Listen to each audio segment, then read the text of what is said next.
Hello everyone and welcome back to my channel. आज की video के अंदर हम स्टार्ट कर रहे हैं हमारा स्प्रिंट आईडीटी का बैच।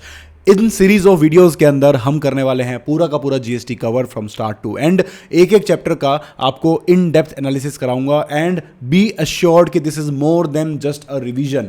आपको एक एक कॉन्सेप्ट का डाइव इन मिलेगा, आपको साथ में मैं क्वेश्चंस एंड आंसर्स भी कराऊंगा। तो अगर आपका सिलेबस कहीं ना कहीं लैग कर रहा है, कंप्लीट नहीं हुआ है, एग्जाम्स पास आ रहे हैं, तो आप इस बैच को रेफर कर सकते हो for your complete preparation of GST. Okay, start करते हैं। सबसे पहले देखो, हम जीएसटी के अंदर बहुत सारी चीज़ें करने वाले हैं, ठीक है। तो सबसे पहले हम समझेंगे कि भाई जो सप्लाई होती है, सप्लाई बेसिकली क्या है। जो भी चीज़ आप सेल कर रहे हो या परचेज कर रहे हो, जिन चीज़ों के ऊपर जीएसटी लगता है, तो वो जो सप्लाई है वो क्या चीज़ होती है, ठीक है। उसके बाद हम देखेंगे कि जब इन पे जीएसटी, जब वो चीज़ सप्लाई बन जाती है तो उस पर जीएसटी लगाया जाता है, तो उसको चार्ज किस तरीके से किया जाता है, चार्ज ऑफ जीएसटी, ठीक है। फिर हम देखेंगे कि भाई उनमें से कौन कौन सी ऐसी चीज़ें हैं जिनके ऊपर जीएसटी नहीं लगता, यानी कि कौन कौन सी चीज़ें हैं जिनको एग्जम्प्ट किया गया है, तो एग्जम्पशन अंडर जीएसटी। ये सब करने के बाद हम आते हैं एक अगले पड़ाव पे, जो कि बात करता है आपसे कि भाई जो हम सप्लाई बना रहे हैं वो एक्चुअल में कहाँ की है, कि भाई वो किसी स्टेट की बिलोंग करती है या वो पूरे के पूरे इंडिया में, जैसे एक स्टेट से दूसरी स्टेट के बीच में हो रही है या इंडिया से बाहर हो रही है, तो उन चीज़ों को डिटरमाइन करेंगे और टैक्सेशन किस हिसाब से लगेगा उस चीज़ को देखेंगे। उसके बाद हम देखेंगे कि भाई टाइमिंग क्या होने वाली है। टाइमिंग मैटर करती है, टाइमिंग इंपॉर्टेंट है, क्योंकि उसी रेट से जीएसटी उसके ऊपर लगेगा जो उस टाइम पर एप्लीकेबल होगा। उसके बाद हम देखेंगे वैल्यू ऑफ सप्लाई, वैल्यू कि भाई जिस चीज़ के ऊपर हम जीएसटी लगाने वाले हैं वो कहाँ की है वो देख लिया, कब लगेगा वो देख लिया, किस अमाउंट पे लगेगा वो भी देखना जरूरी है। तो उसके लिए करेंगे हम वैल्यू ऑफ सप्लाई वाला चैप्टर। उसके बाद हम आगे बढ़ेंगे और आपका आएगा सबसे मेन चैप्टर जिसका नाम है इनपुट टैक्स क्रेडिट, यानी कि आप बेसिकली आउटपुट टैक्स लायबिलिटी बनती है आपकी सप्लाई के ऊपर और आपकी परचेज पे बनती है इनपुट टैक्स लायबिलिटी। तो इन चीज़ों को किस तरीके से डील करना है, आपका टैक्सेशन एक्चुअल में आगे जाके कितना बनेगा और आपको कितना आपको क्रेडिट मिलेगा, ये चीज़ आपको बताता है ये आईटीसी का चैप्टर। ये कंप्लीट होने के बाद आपका एक तरह से मेन जो पोर्शन है वो कंप्लीट होगा। उसके बाद बचेंगी सारी की सारी प्रोसीजरल चीज़ें कि भाई क्या क्या रिक्वायरमेंट्स हैं, लीगल रिक्वायरमेंट्स हैं, वो सब चीज़ों को हम करने वाले हैं। तो इस तरीके से आपका पूरा का पूरा सिलेबस यहाँ पर डिवाइडेड है। तो एक भी चीज़ इसके अंदर अनइम्पॉर्टेंट नहीं है, सब कुछ इक्वली इंपॉर्टेंट है, सारी चीज़ें एक साथ आती हैं। तो जैसे कि आप मान लो, आप एक क्वेश्चन देखोगे, ठीक है, उसके अंदर आपसे आईटीसी यानी कि आपका क्रेडिट कितना बनता है वो जानने के लिए पूछा जाएगा, ठीक है। उसके लिए आपको बहुत सारी चीज़ें निकालनी पड़ सकती हैं। आपको देखना होगा कि आपकी सप्लाई कौन कौन सी है। आपको एक तरफ निकालना है आउटपुट टैक्स लायबिलिटी और दूसरी तरफ आपको निकालना है इनपुट टैक्स लायबिलिटी।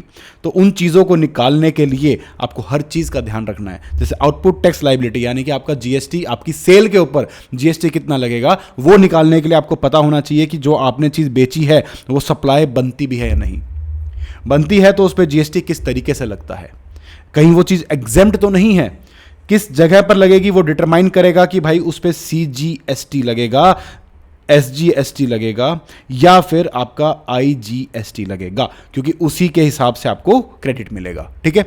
फिर उसके बाद देखेंगे टाइमिंग, क्योंकि वो आपका रेट बताएगा, वैल्यूएशन तो वो आपकी अमाउंट बताएगा। उसके बाद हम ये जो आखिरी में आकर ये जो कैलकुलेशन है वो हम यहां पर कर पाएंगे। तो इन चीज़ों को करने के लिए मोर और लेस आपको सारी ही चीज़ों के बारे में पता होना चाहिए। तो इसीलिए किसी भी चैप्टर को यहां पर स्किप नहीं किया जा सकता।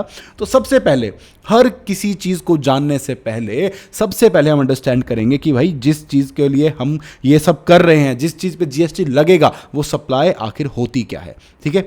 तो सबसे पहला टॉपिक हमारा आ गया, सप्लाई क्या है। तो देखो भाई, सप्लाई जो सेक्शन 7 कहता है, सेक्शन 7 कहता है कि भाई सप्लाई जो है वो गुड्स की हो सकती है। जो सप्लाई है वो या तो गुड्स की हो सकती है या फिर सर्विसेज की हो सकती है, ठीक है। और साथ में कोई ना कोई साथ में कंसिडरेशन का होना यहां पर जरूरी है। और एक और चीज, course and furtherance of business में होना चाहिए, course and furtherance of business में होना चाहिए, ठीक है। तो ये आए आपके बेसिक पॉइंट्स। एंड मैं आपको बता दूं कि पूरा का पूरा जो चैप्टर है वो इन्हीं चीजों के अराउंड रिवॉल्व करता है। तो भाई कंसिडरेशन, बिजनेस और गुड्स और या सर्विसेज, इन्हीं चीजों को हमें देखना है। सेक्शन 7 जो है यही आपकी डेफिनेशन है कि सप्लाई क्या है। सप्लाई वो चीजों, गुड्स या सर्विसेज है जिसको आपने फॉर कंसिडरेशन बेचा है और इन the course and furtherance of business बेचा है। ये चीज आपकी यहां पर सप्लाई है। अब यहां पर देखो पूरे, अब आप बोलोगे कि चैप्टर खत्म, नहीं, चैप्टर के अंदर क्या होने वाला है कि इसी डेफिनेशन को बेस लेते हुए अब हम इसके अंदर सीखेंगे, पढ़ेंगे आगे जो फर्दर एक्सटेंशंस हैं। इतना आसान नहीं होता, लॉ जो है वो भरा पड़ा है एक्सेप्शन से, ठीक है। तो ये आपको बेस दे दिया, अब हम इसकी एक्सेप्शंस में डिस्कशंस करेंगे। जैसे कि मान लो सबसे पहली बात तो कंसिडरेशन है, ठीक है। तो यहां पर क्या बोला लॉ ने, सेक्शन 7 ने क्या बोला कि भाई सप्लाई बनाने के लिए कंसिडरेशन का होना जरूरी है, लेकिन शेड्यूल 1 ये भी बोलता है, शेड्यूल 1 जो है, शेड्यूल 1 ये भी बोलता है कि कुछ ऐसी चीजें हैं जहां पर कंसिडरेशन नहीं भी होगी तब भी चलेगा, ठीक है।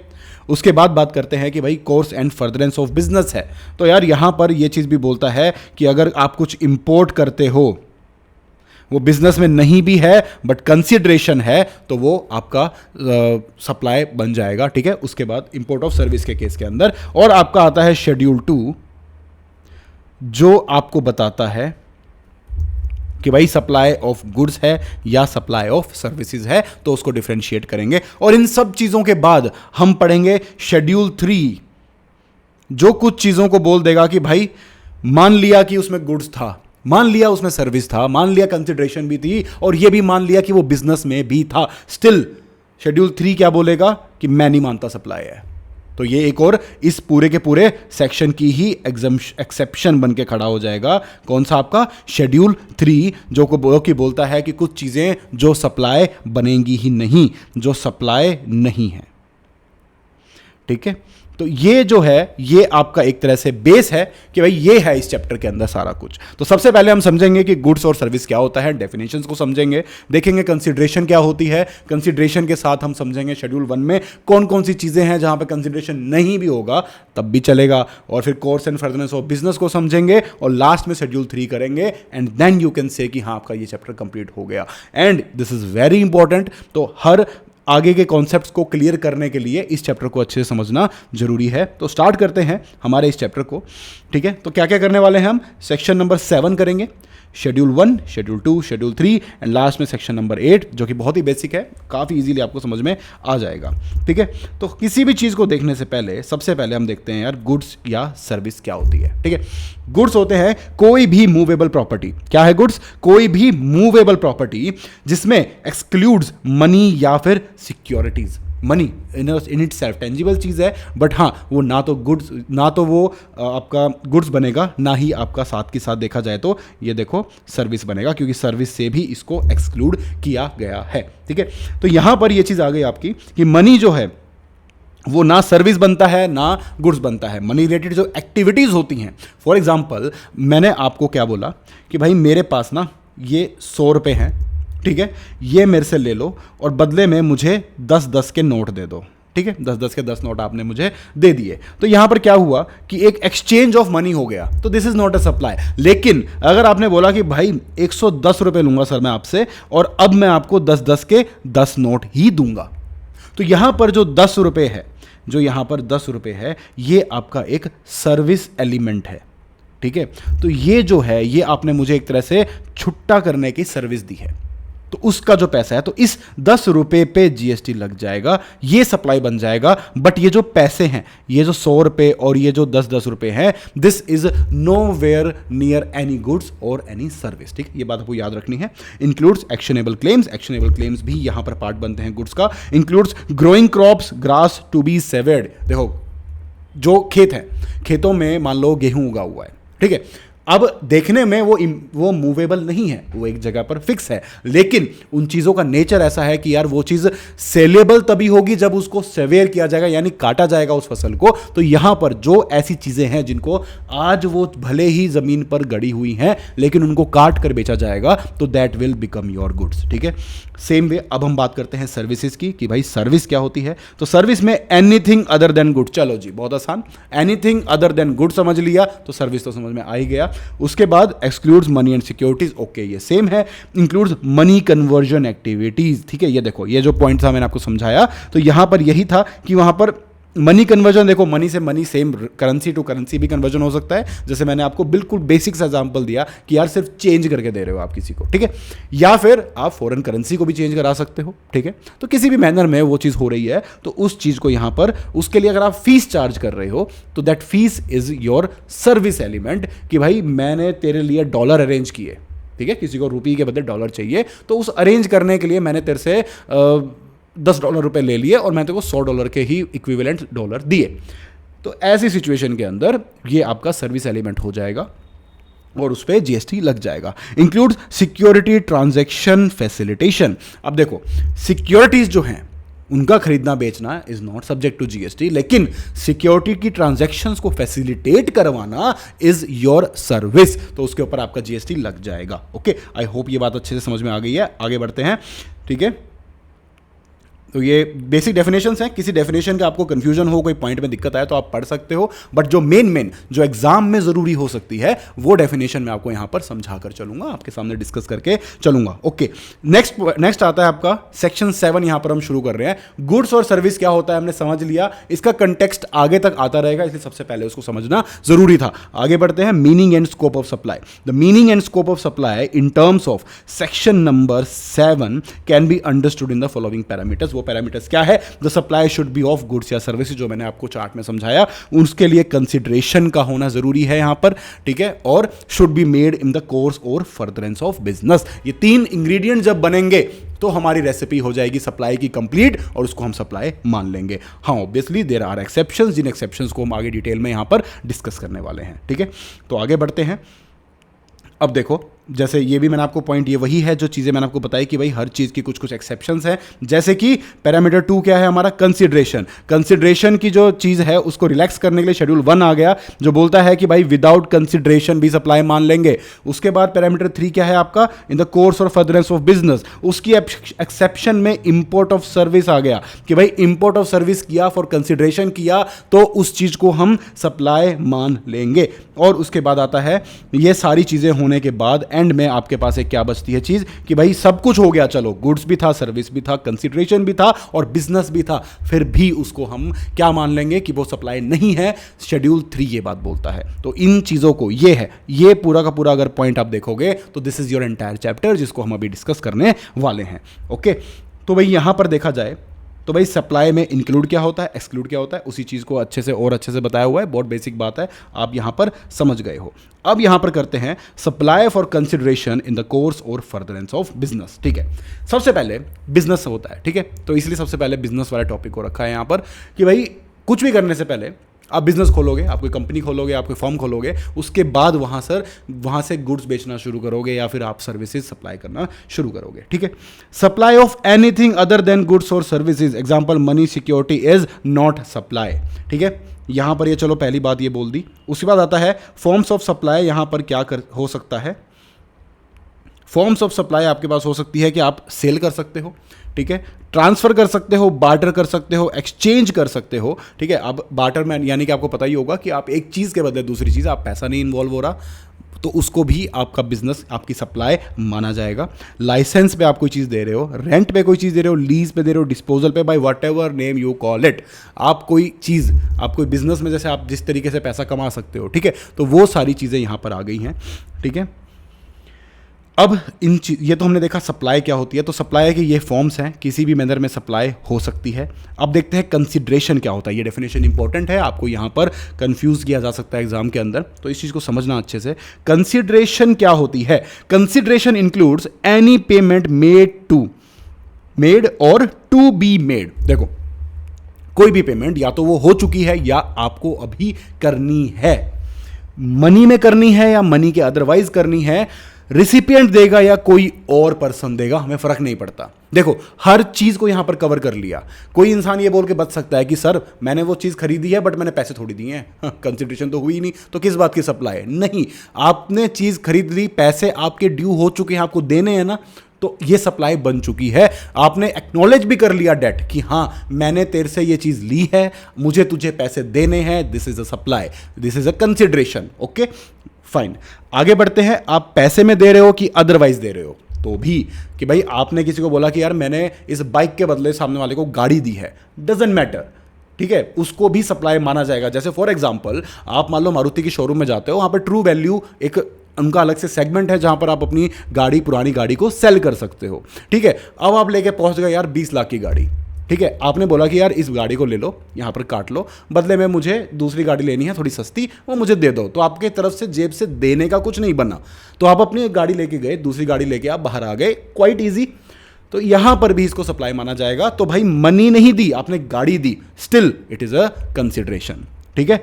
रिसिपिएंट और एनी अदर पर्सन, अब बाइक हुई आपके नाम पे, ठीक है, पेमेंट कर रहे हैं आपके पापा, आप ये नहीं बोल सकते कि यार गाड़ी तो मैंने खरीदी है और मुझे क्या कहते हैं, मैंने तो पेमेंट करी ही नहीं, मैं तो रिसिपिएंट हूं और मैंने कोई पेमेंट नहीं करी, तो कंसिडरेशन नहीं है। नहीं, रिसिपिएंट जो पेमेंट है वो कहीं से भी फ्लो हो सकती है, बशर्ते सामने वाले के पास पहुंच जानी चाहिए, उससे फर्क नहीं पड़ता कि वो पेमेंट कौन कर रहा है। आई होप ये बात आप अच्छे से समझ गए हो। तो हर पैरामीटर को कवर कर लिया, पैसा दिया हो अभी चाहे ना दिया हो, कैश में दिया हो चाहे किसी और मैनर में दिया हो, रिसिपिएंट ने दिया हो चाहे किसी और ने दिया हो, कंसिडरेशन तो देखो बन के ही रहेगी, बात खत्म। Okay, monetary value of any act और फॉरबेरेंस। फॉरबेरेंस क्या होता है, देखो मान लो आपने आपके पास कोई इंसान आया, उसने बोला कि यार जो तू ये XYZ काम कर रहा है, ठीक है, ये तू ना कर और मैं तुझे पैसे दे देता हूं बदले में, तो ये जो काम ना करना भी है, this is also a consideration. इसमें सामने वाले को फायदा हो सकता है। मान लो आपने कोई दुकान खोली, वो बोलता है यार तू दुकान बंद कर दे, मैं अपना ये काम अच्छे से नहीं कर पा रहा हूं, तो उस चीज़ के लिए ये ले पैसे। आपको भी चलो पैसे की जरूरत है, आपने बोला चल ठीक है यार दुकान तो मैं फिर खोल लूंगा, यहाँ नहीं खोलूंगा कहीं और खोल लूंगा, तो आप भी उसकी बातों में आ गए, आपने बात मान ली, पैसा ले लिया। बदले में आपने क्या दिया, आपने कुछ नहीं दिया है, आपने कुछ करने से बस मना किया है कि भाई चल ठीक है ये चीज़ मैं नहीं करूंगा। This is also a consideration. इससे आप एस्केप नहीं कर सकते हो। आप ये नहीं बोल सकते कि यार पैसे तो कुछ मिला ही ना, नहीं मिल गया भाई, ठीक है, कंसिडरेशन हो गई है यहां पर, ठीक है। यहां पर सब्सिडी एक्सक्लूड होती है कंसिडरेशन के अंदर। आपको एग्जाम में क्वेश्चन देखने को मिलेंगे जहां पर आप वैल्यू निकालोगे, वहां पर आपको चीज़ों के साथ साथ कंसिडरेशन भी दी गई होगी। तो भाई consideration will not form part of a consideration, ठीक है, sorry subsidy, government subsidy will not form part of the consideration, ठीक है। A deposit is not a consideration unless the supplier applies it as consideration for the supply. अब मैं इसको आपको example देके बताता हूँ। मान लो आप कहीं पर रहने गए, ठीक है, आपने उसको रेंट दिया और साथ में आपको पता है कि आपको डिपॉजिट देना पड़ता है 1 या 2 महीने का, ठीक है। तो भाई डिपॉजिट आपने जमा कराया, तो आपने मान लो 1 लाख रुपए जमा कराया और अब आप हर महीने उसको 10,000 रुपए देते हो, ठीक है। तो भाई ये इसने जमा कर लिए, अलग से रख लिए, तो this is not a supply. लेकिन एक पॉइंट आ सकता है कि मान लो आपने अगले 10 महीने तक किराया नहीं दिया, ठीक है, तो उसने वो जो 1 लाख रुपए थे वो आपके रेंट में एडजस्ट कर दिए कि भाई अब उस डिपॉजिट को उसने रेंट बना लिया। तो जिस पॉइंट पे वो डिपॉजिट बन जाएगा रेंट, तब वो कंसिडरेशन है। उससे पहले वो कंसिडरेशन नहीं है, उससे पहले वो एक जस्ट डिपॉजिट है जो अलग से रखा हुआ है, यूज नहीं हो रहा है। तो ये बात आपको ध्यान रखनी है, इंपॉर्टेंट पॉइंट है, एग्जाम में यहां पर फंसाया जा सकता है, ठीक है। अब चलो चलते हैं कंसिडरेशन पे ही कुछ पॉइंट समझते हैं, ठीक है। अब देखो ये बड़ा इंटरेस्टिंग पॉइंट है, donations to charities without quid pro quo. Without quid pro quo मतलब इसका लैटिन वर्ड का मतलब है समथिंग इन रिटर्न, बिना किसी चीज के रिटर्न के आपने डोनेशन करी है चैरिटीज को। अब देखो इसको मैं आपको समझाता हूं, होता क्या है, मान लो ये एक चैरिटी है, ठीक है, और ये हो आप, ठीक है। अब out of your goodness of your heart आपने क्या सोचा कि चलो यार यहां पर कुछ डोनेशन करते हैं, ठीक है। आपने की डोनेशन और आपने चैरिटी को बोला कि भाई मुझे नेकी करके दरिया में डालना है, मुझे नहीं फर्क पड़ता, आप पैसे लो, आपको जो करना है करो, मेरी तरफ से कोई कंडीशन नहीं है। अनकंडीशनली आपने पैसा दे दिया, तो आप बहुत अच्छे इंसान हो, हम सप्लाई भी नहीं बनाएंगे, आपको तंग भी नहीं करेंगे, ठीक है। तो यहां पर कोई कंसिडरेशन नहीं है, बदले में चैरिटी वालों ने ये चीज ली, उस चीज का आपको कोई फायदा नहीं हुआ, जो चैरिटी में जो बेनिफिट उठा रहे हैं उनको मिल रहा है, आपने बस पैसा दे दिया, बात खत्म। तो देयर इज नो कंसिडरेशन। लेकिन अब मैं सिनेरियो को चेंज करता हूं, आपने साथ में एक कंडीशन डाल दी, और वो कंडीशन क्या बोली आपने कि भाई देखो आप इस पैसे से जो भी करोगे ठीक है, अगर मान लो फॉर एग्जांपल उनको एक वाटर टैंक लगाना था, तो आपने बोला कि इस पैसे से जो वाटर टैंक लगेगा उस पे मेरी फर्म का नाम चमकना चाहिए, मेरी फर्म का नाम वहां पर चमकना चाहिए। ठीक है, तो यहां पर देखो एक पॉइंट ये आ गया कि आप बदले में एक बेनिफिट ले रहे हो, आपकी फर्म की एडवर्टीजमेंट हो रही है वहां पर। ठीक है, मेरली उन्होंने एज अ जेस्चर मान लो आपका कि भाई यहां पर आपके लिए वाटर टैंक लगाया, उस पर लिख दिया डोनेटेड बाय विशाल शर्मा। ठीक है, donated bye Vishal Sharma, it is not a problem. लेकिन अगर उन्होंने यहां पर मेरी फर्म का नाम लिख दिया तो वो एडवर्टीजमेंट बन जाएगी, तो वो मेरे को बिजनेस का फायदा मिलेगा।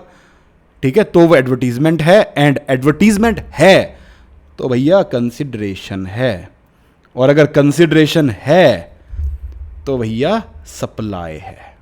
ठीक है, आई होप ये पॉइंट अच्छे से आप समझ गए होंगे। यहां पर कंफ्यूजन हो सकती है, बिल्कुल नहीं सोचना, चुपचाप इस तरीके से इसको देखना होगा कि बदले में आपको बिजनेस के पॉइंट ऑफ व्यू से फायदा हो रहा है कि नहीं हो रहा है।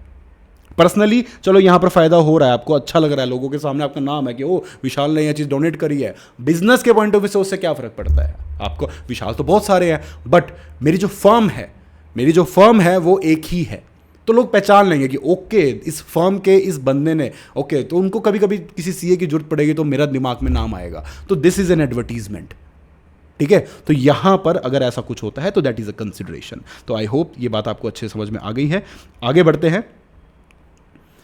अब यहां पर देखो क्या है कि भाई क्विड प्रो क्यों नहीं है, तो भाई ये सप्लाई भी नहीं है unless donor's name displayed as advertisement या प्रमोशन, नॉट मियर ग्रेटिट्यूड। तो 3 क्यूमुलेटिव कंडीशन जो है सेटिस्फाई होनी चाहिए नॉन सप्लाई के लिए, कि पहली बात तो गिफ्ट या डोनेशन कर रहे हो चैरिटेबल इंस्टीट्यूशन को, it should be for philanthropic purposes, no commercial gain, out of your own good heart ये चीज होनी चाहिए। ठीक है, no advertisement for donors business, कोई आपके बिजनेस की एडवर्टीजमेंट ना हो। तो ये जो पॉइंट्स आपको समझाए वही चीजें। नेक्स्ट पॉइंट आता है आपके पास, art sent by artist to gallery for exhibition. अब देखो क्या हो रहा है, इमेजिन करो कि ये एक गैलरी है यहां पर। ठीक है, मैं एक आर्टिस्ट हूं, मैंने इस गैलरी को एक पेंटिंग अपनी दे दी कि यार वहां पर रख लो, मैंने दी है, मैंने उस गैलरी को वो पेंटिंग सेल नहीं करी है, मैंने बस दी है कि यार आप एग्जीबिशन लगा रहे हो, वहां पर मेरी पेंटिंग भी रख देना। क्या ये सेल है? नहीं। अगर एग्जीबिशन से नहीं बिकती तो मैं घर वापस ले आऊंगा। समझ रहे हो बात को? अगर वो नहीं बिकती है मैं घर वापस ले आऊंगा, सेल नहीं है। लेकिन जब उस गैलरी में, इस गैलरी से कोई और इंसान आकर उसको खरीद कर लेकर जाएगा, दैट इज अ सप्लाई। तो यहां पर यह डिस्टिंक्शन रखना है कि कंसिडरेशन अभी फिलहाल कुछ भी नहीं है, आपने एक आर्ट वर्क गैलरी में रख दी, बात खत्म। जब वो बिकेगी तब उसको देखेंगे, तब उसको सप्लाई बनाएंगे। आई होप ये बात आप समझ गए होंगे। नो क्लेम बोनस, अब ये क्या है? देखो, आपने किसी से इंश्योरेंस लिया, गाड़ी का इंश्योरेंस बहुत कॉमन है, बहुत सारे लोग इसको बहुत इजीली समझ जाएंगे। गाड़ी, बाइक, किसी भी चीज़ का इंश्योरेंस लिया है, पूरे साल भगवान की दया से आपकी गाड़ी बहुत अच्छे से चली, कुछ नहीं बिगड़ा उसका, कोई एक्सीडेंट नहीं हुआ, कोई डैमेज नहीं हुआ, आपको इंश्योरेंस का क्लेम नहीं लेना पड़ा। तो जब नेक्स्ट इंश्योरेंस आप लोगे ना, तो वहाँ पर इंश्योरेंस कंपनी क्या करती है, 1000 रुपये माइनस कर देती है। मान लो 10,000 का इंश्योरेंस करा रहे हो तो वो आपसे बस 9,000 रुपये लेते हैं। तो ये क्या है? Out of their own good heart. ठीक है, उन्होंने बस एक तरह से आपको एक डिस्काउंट दे दिया कि चल यार पूरे साल हमारा तुमने खर्चा नहीं कराया, तू भी फायदा ले ले। बट क्या ये कंडीशन थी? क्या ये कंडीशन थी पैसा कमाने के लिए कि तेरे को 1000 रुपये कमाने हैं तो बोनस नहीं लेगा तू? ऐसा कुछ नहीं है। उन्होंने जस्ट एक चीज़ आपको, बिकॉज आपने कुछ पैसा कंपनी का खर्च नहीं कराया तो कंपनी ने आपको एक छोटा सा बेनिफिट, छोटा सा डिस्काउंट दे दिया। तो ये सप्लाई नहीं है, इसमें कोई कंसिडरेशन नहीं है। ठीक है, तो यहाँ पर ये चीज़ हो गई। उसके बाद एक पॉइंट आता है, salvage wreck value in motor insurance claims. अब ये बात देखो, ध्यान से समझना है आपको। यहाँ पर 2 सिचुएशन बनती है। ये कार है, पहला केस हमने क्या देखा था जिसमें आपने इंश्योरेंस का कुछ नहीं लिया लेकिन अब लेना पड़ रहा है। ठीक है, ये कार है, मान लो एक सुंदर सी कार की ड्राइंग बनाता हूँ मैं, रोल्स रॉयस है। ठीक है, ऐसा वैसा मत समझना इस कार को।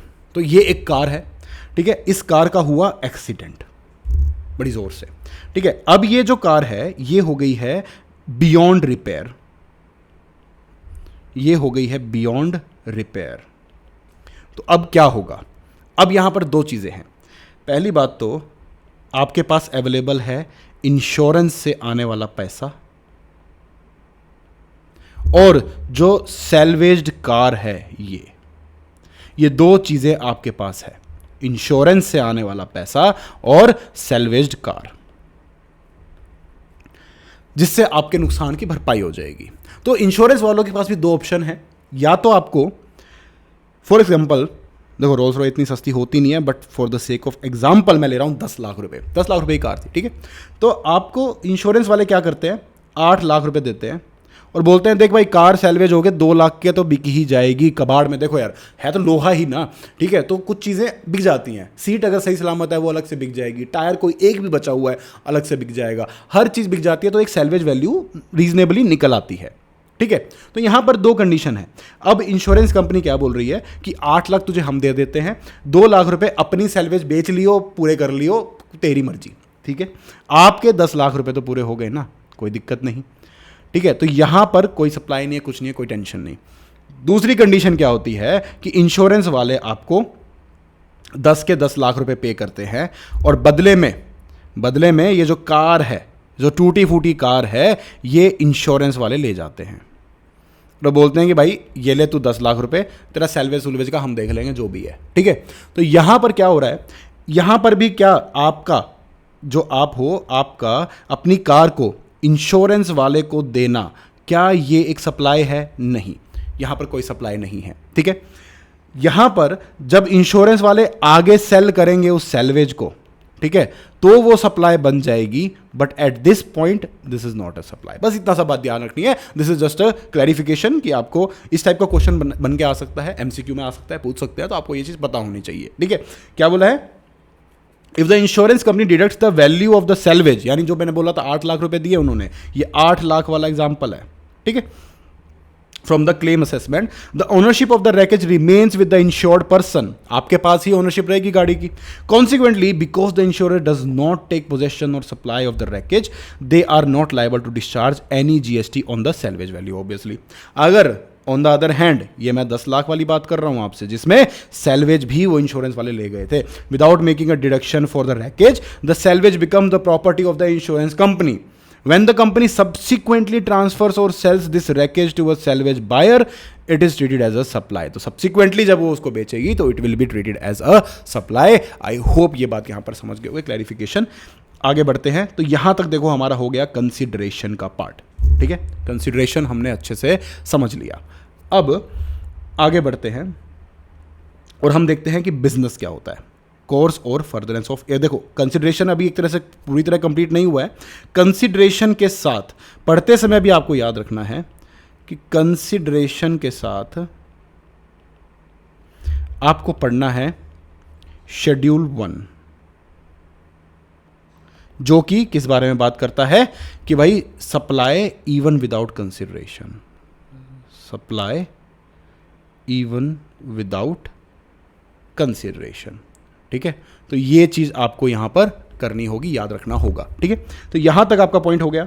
आगे बढ़ते हैं, हम बिजनेस करते हैं, हम जो है शेड्यूल 1, शेड्यूल 2, शेड्यूल 3, इन तीनों चीज़ों के लिए, ताकि आपको एक जगह पर ये चीज़ें मिल जाएं, हम डेडिकेटेड लेक्चर बनाएंगे।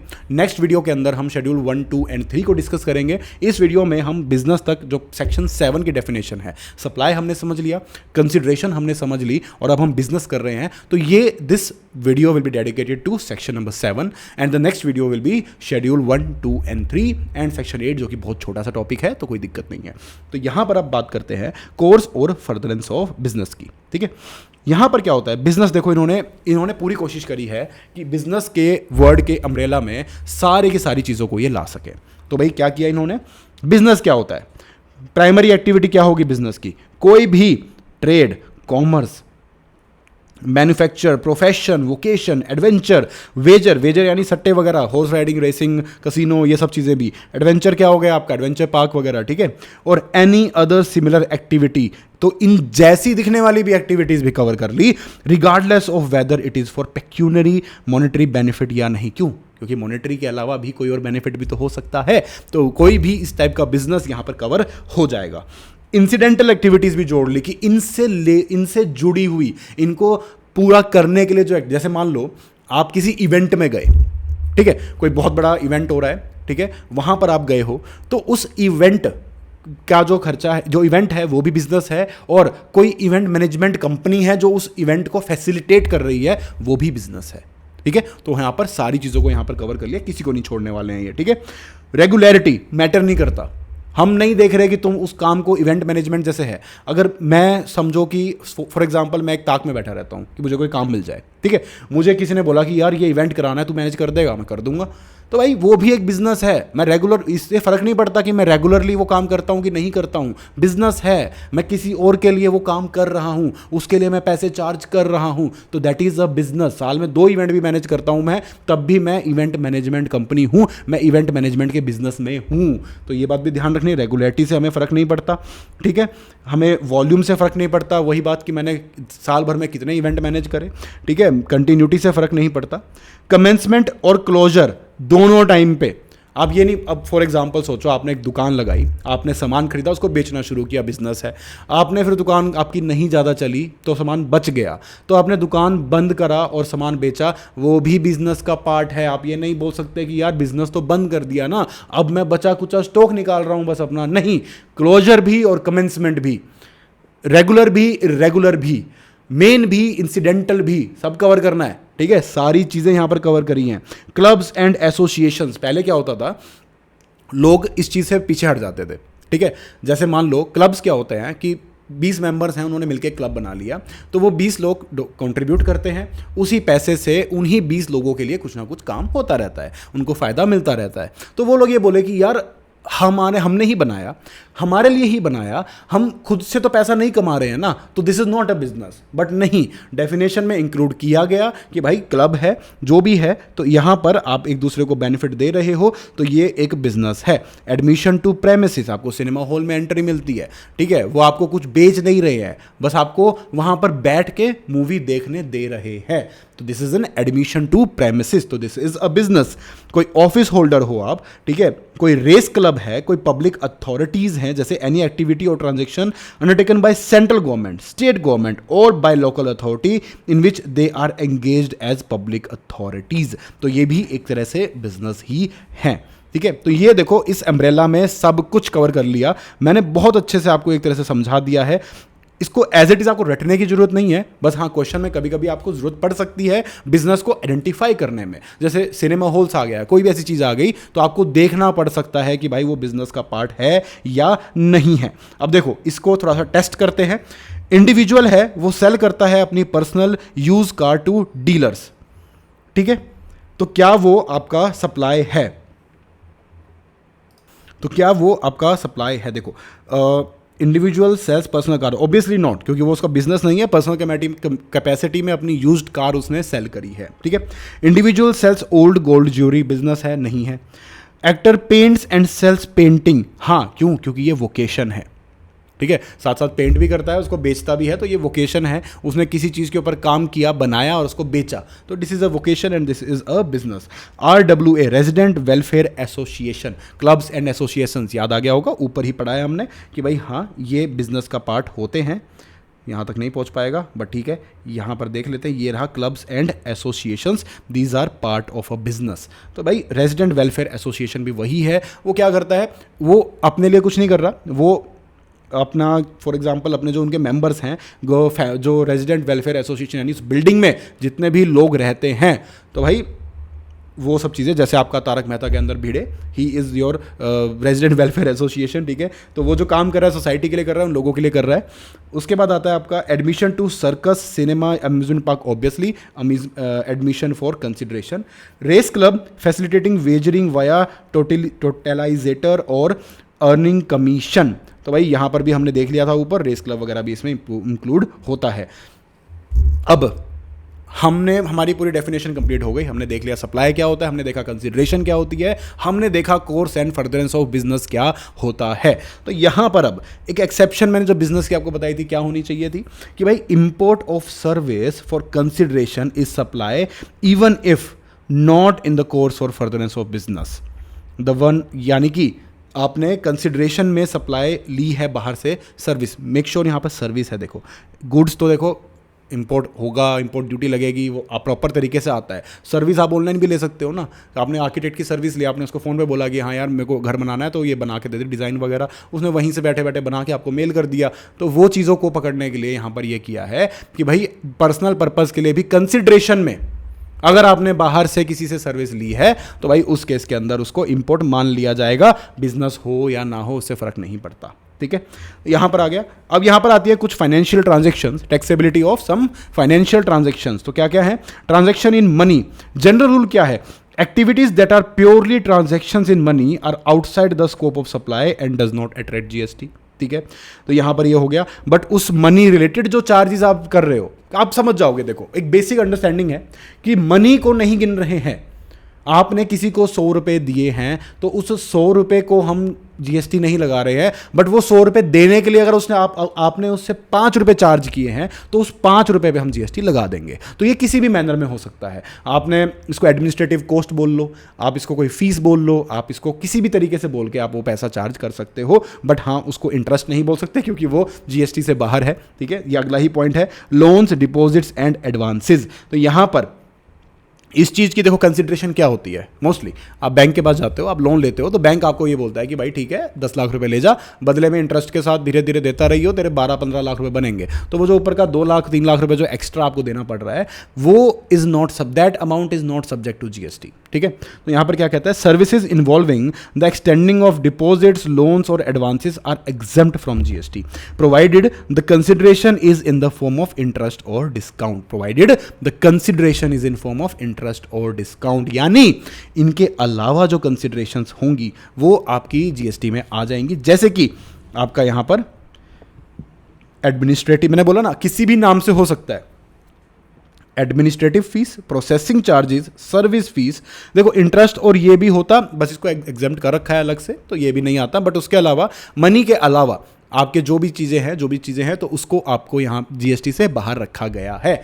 इंटरेस्ट एंड डिस्काउंट को अलग से स्पेसिफिकली ऐड किया है कि भाई इस पे जीएसटी नहीं लगाएंगे। उसके अलावा जो भी कॉस्ट है, एडमिनिस्ट्रेटिव फीस, प्रोसेसिंग चार्जेस, ये सब यहाँ पर लग जाएगा। Transaction in security, the sale और purchase of security is not supply obviously, लेकिन उसके रिलेटेड कुछ एक्टिविटीज़ हैं तो वहाँ पर वो चीज़ हो जाएगी। अब जैसे मान लो सिक्योरिटीज़ लैंडिंग स्कीम है, उसके अंदर बेसिकली क्या होता है कि सिक्योरिटीज़ को लैंड किया जाता है। किसी XYZ इंसान के पास सिक्योरिटीज़ हैं, उसको पैसे की ज़रूरत है बट उसको अपनी सिक्योरिटीज़ नहीं बेचनी है, तो वो लैंड कर देगा किसी और इंसान को जो कि उनसे अपना डील कर देगा। बट कंडीशन ये होती है कि भाई जितनी सिक्योरिटीज़ तूने उससे ली है उतनी सिक्योरिटीज़ तू उसको वापस दे देगा, बदले में तुम्हें एक चार्ज पे करना पड़ता है, कमीशन पे करनी पड़ती है। तो वो जो कमीशन है दैट इज़ अ सप्लाई। ठीक है, आई होप ये बात आप समझ गए होंगे। But securities in it self is not a supply. ठीक है, आगे बढ़ते हैं। ट्रांजैक्शन इन सिक्योरिटीज ये हो गया। Derivative, futures and forwards. ठीक है, ये इनमें इनका सबका सिमिलर नेचर होता है कि इनकी नेट में सेटलमेंट होती है मोस्टली, डिलीवरी यहाँ पर चीज़ों की नहीं होती। तो यहाँ पर क्या है कि अगर नेट सेटलमेंट हो रहा है, if these contracts are settled by paying the price difference without price delivery, they are treated as securities and are not subject to GST। लेकिन अगर फिजिकल डिलीवरी करी जा रही है ऑफ द अंडरलाइंग कमोडिटी और currency, it is treated as normal supply of goods and is liable to GST. तो देखो अगर उसको नेट ऑफ, जो मेन आपने एएफएम में पढ़ा होगा कि इनको नेट ऑफ किया जाता है कि यार आपका कितना देना बनता था, आपके पैसे आपने कमा लिए तो आपको मिल जाएंगे, आपने गवा दिए तो आपको देने पड़ेंगे। तो वो जो नेट ऑफ है वो इज नेचर ऑफ सिक्योरिटीज, उसके ऊपर कोई जीएसटी नहीं है। लेकिन अगर आपने कोई फ्यूचर ऐसा खरीदा है कमोडिटी के ऊपर जिसके बेसिस पे आपको फ्यूचर में वो कमोडिटी ही मिलेगी, तो वो एक आपकी सप्लाई बन जाएगी। आई होप ये बात समझ गए होंगे। जॉइंट वेंचर देखो यहां पर समझते हैं। Cash calls, joint venture basically क्या होता है कि यार कुछ लोग मिलके एक जॉइंट वेंचर खोलते हैं। ठीक है, वो लोग कंट्रीब्यूट करते हैं और एक काम होता है। जैसे मान लो किसी को एक एयरपोर्ट का कॉन्ट्रैक्ट मिल गया कि आपको एक वहाँ पे बिल्डिंग खड़ी करनी है, एक इंसान खुद से नहीं बना पाता, तो उसने क्या किया कि भाई 2-3 लोग मिल के कि यार चल ये हमारा जॉइंट वेंचर है, जब बिल्डिंग बन जाएगी तो ये जॉइंट वेंचर भी खत्म हो जाएगा। तो वहाँ पर वो चीज़ में ये आ जाते हैं और फिर उसके बाद उस तरीके से वो काम करते हैं। ठीक है, अब यहाँ पर इवेंचुअली होता क्या है कि जब किसी चीज़ की ज़रूरत है, मान लो उस चीज़ को करने के लिए एक मशीनरी की ज़रूरत है, तो वो जो मशीनरी होगी तो वो जो मशीनरी होगी, तो अगर आप ये बोलते हो कि यार सारे मेंबर्स को बोलते हो कि यार पैसा इकट्ठा करो और मशीन खरीदते हैं, तो वो एक कैश कॉल है। वहाँ पर कोई उसमें वो जो आपने किसी से मेंबर से पैसा लिया और आपने मशीन खरीदी है, उसमें कोई जीएसटी नहीं लगेगा। लेकिन एक मेंबर बोलता है कि भाई मशीन मेरे पास है, लेकिन मैं चार्जेस दूंगा, फ्री में तो दूंगा नहीं, तो भाई ठीक है, मैं बाकी सब मेंबर से उनका शेयर लूंगा कि भाई एक तरह से रेंट पे मैं मशीनरी यहाँ लेकर आ रहा हूँ। तो अगर वो रेंट पे मशीनरी लेके आ रहा है, तो एक तरह से वो एक कंसिडरेशन है कि वो बाकी मेंबर्स को उस मशीनरी का बेनिफिट दे रहा है, बदले में वो पैसे ले रहा है, तो यहां पर वो सप्लाई बन जाएगी। सिक्योर्ड डेट क्या होता है? द सेल और assignment of secured debt is treated as transaction in a derivative security not money and is therefore not a supply. ठीक है, तो यहां पर भी सिक्योर्ड डेट को एक तरह से डेरिवेटिव माना जाता है, तो वो सप्लाई नहीं बनता। ठीक है, फिर आता है आपके पास holding subsidiary securities. Securities held by a holding company in it subsidiary और shares provided to employees via ESOPs are neither goods nor services making their transaction outside the ambit of GST. ठीक है, तो यहां पर इसको GST से बाहर रखा गया है कि अगर एक होल्डिंग सब्सिडरी अगर शेयर्स प्रोवाइड करती है, तो वहां सब्सिडरी होल्डिंग को शेयर्स प्रोवाइड करती है, तो उस केस के अंदर securities held by a holding company in it subsidiary, तो उस केस के अंदर उसको आउटसाइड जीएसटी रखा गया है। अब एक पॉइंट आता है आपका री इंश्योरेंस। देखो लास्ट के 2 पॉइंट बचे हैं, इसके बाद हम करेंगे आगे नेक्स्ट वीडियो के अंदर। तो अगला पॉइंट आता है reinsurance. This involves an insurer transfers the risk to the reinsurer. अब यहाँ पर देखो बेसिकली होता क्या है कि ये एक इंश्योरेंस कंपनी है ए और ये है एक इंश्योरेंस कंपनी बी। ठीक है, यहाँ पर कोई इंश्योरेंस करवाने आया, ठीक है, इनके पास। अब इनकी रिस्क टेकिंग कैपेसिटी होती है, ठीक है, इसकी रिस्क टेकिंग कैपेसिटी थी मान लो 100 करोड़ की, और ये जो इंश्योरेंस कराने आया है ये आया है 120 करोड़ का। ठीक है, तो ऐसी सिचुएशन के अंदर जो इंश्योरेंस ए है वो क्या कर सकता है? वो ये कर सकता है कि इंश्योरेंस कंपनी ए है वो इंश्योरेंस कंपनी बी के पास जाके बोलती है कि भाई मेरी कैपेसिटी हो रही है एक्सीड, तो ये ले 20 करोड़ का इंश्योरेंस घर बैठे मिलेगा, तेरे को चाहिए तो बता। अब इसमें ऑब्वियसली फायदा यही हो रहा है कि जो इंश्योरेंस का जो प्रीमियम जाएगा, वो जो 20 करोड़ की अमाउंट का प्रीमियम है वो इसको ही मिलेगा ऑब्वियसली, तो यहां पर इसको फायदा है। तो बदले में ये इसको कमीशन देता है, बदले में ये इसको कमीशन देता है। तो ये जो कमीशन पे कर रहा है, this is an mechanism to compensate for the administrative cost. ठीक है, तो भाई इंश्योरेंस वालों की एडमिनिस्ट्रेटिव कुछ कॉस्ट होती हैं। ठीक है, जैसे भाई उन्होंने एजेंट रखे होते हैं, वो प्रोसेसिंग करते हैं, मार्केटिंग करते हैं, सब कुछ करते हैं, उनके बेसिस पे उनको ये 120 करोड़ का बिजनेस मिला, उसमें से 20 करोड़ का इन्होंने इनको दे दिया, बदले में इसने दी कमीशन। तो कंसिडरेशन क्या हुआ? इनका ये जो खर्चा लगा ये कंसिडरेशन है एक तरह से, बदले में उस खर्चे को कंपनसेट करने के लिए इसने इनको कमीशन दिया, तो that will become the supply. ठीक है, आई होप ये पॉइंट समझ गए होंगे। इसी टाइप से अलग से एक पॉइंट है आपके पास टैक्सेबिलिटी कोस्ट पेट्रोलियम की। अब यहां पर क्या होता है कि भाई गवर्नमेंट ने किसी को कोल माइनिंग करने के लिए एक परमिशन दी, लाइसेंस दिया। ठीक है, अब वहां पर कोल माइनिंग का इन्होंने लाइसेंस लिया, तो उसमें जो पैसा कमाया, अब गवर्नमेंट ने वैसे कोई अपफ्रंट पैसा नहीं लिया, बट उन्होंने ये बोला कि भाई तुम यहाँ से जितना पैसा कमाओगे, ठीक है, माइनिंग कर रहे हो, पेट्रोलियम की माइनिंग कर रहे हो मान लो, सॉरी यहाँ पर कोस्ट पेट्रोलियम एक तरह से बोलते हैं। ठीक है, कोल नहीं पेट्रोल है, पेट्रोलियम की माइनिंग हो रही है। ठीक है, तो भाई इसमें से जो प्रॉफिट पेट्रोलियम है, प्रॉफिट पेट्रोलियम यानी कि जो तुमने प्रॉफिट कमाया उसका जो हिस्सा है वो मुझे दोगे तुम। ठीक है, और तुम्हारी जो कॉस्ट लगी वो जो चीज है वो तुम रख लोगे, जिसको बोलते हैं कॉस्ट पेट्रोलियम। तो यहां पर कंफ्यूज मत होना, ये सुनने में ऐसा लग सकता है कि भाई प्रॉफिट पेट्रोलियम मतलब जो हम कमा रहे हैं वहां से, नहीं, प्रॉफिट में से जो गवर्नमेंट को हिस्सा दे रहे हैं वो है प्रॉफिट पेट्रोलियम, कॉस्ट जो हमारी लगी है वो हम अपने पास रख रहे हैं वो है कॉस्ट पेट्रोलियम। तो while cost petroleum is not a consideration at all, तो वो कंसिडरेशन नहीं है। The government share of profit petroleum is considered payment for licence to mine, but वो चीज जो है, ये जो पार्ट है, ये जो हमने दिया, ये जो लाइसेंस टू माइन के बदले में जो हमने पैसा दिया ये, बट इसको भी ये सप्लाई बन जाता, ये सप्लाई बन जाता अगर गवर्नमेंट बीच में टांग ना डालती, अगर गवर्नमेंट ये ना बोलती कि भाई इसको तो मैं एग्जेम्प्ट कर रही हूं।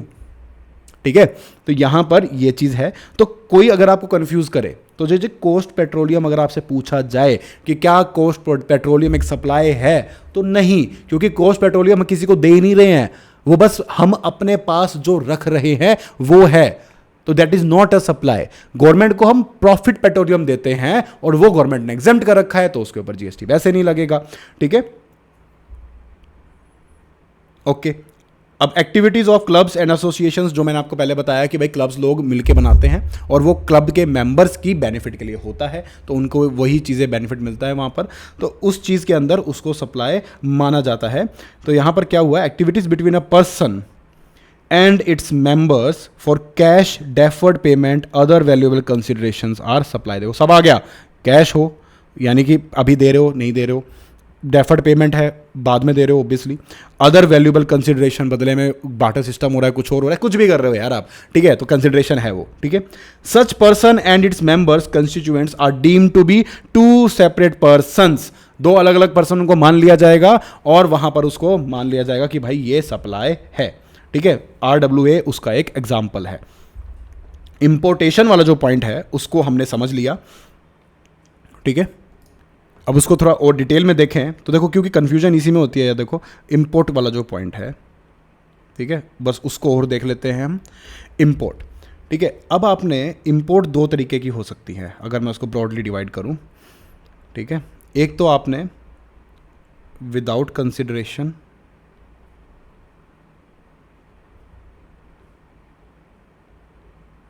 और एक होती है विद कंसिडरेशन।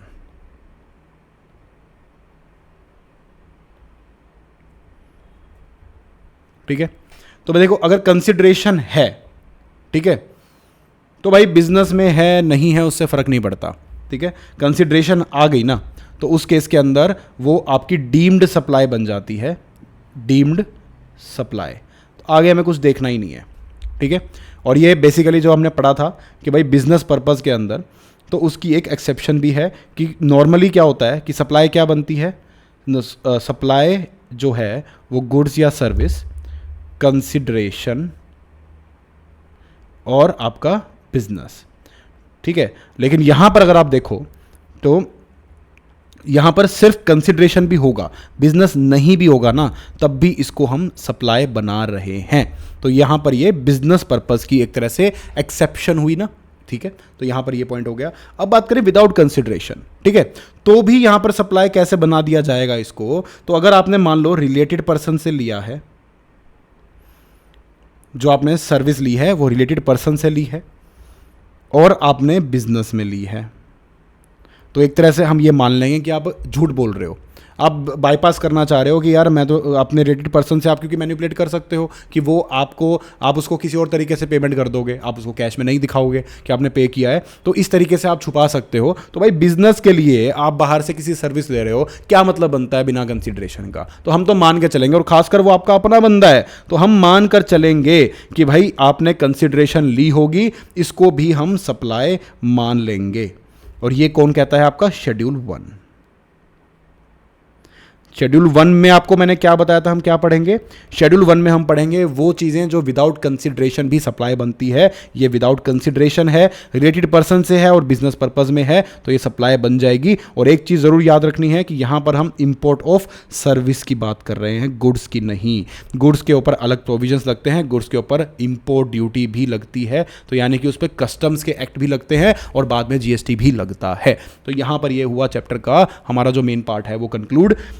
तो अभी हमने क्या क्या कर लिया, हमने देख लिया भाई पूरा का पूरा ये जो डेफिनेशन का पार्ट है, हमने ये देख लिया कि गुड्स एंड सर्विस क्या होती है, हमने देखा कंसिडरेशन क्या होती है, और हमने देख लिया course and furtherance of business क्या होता है। थोड़े बहुत पॉइंट्स हमने शेड्यूल 1 के भी देख लिए।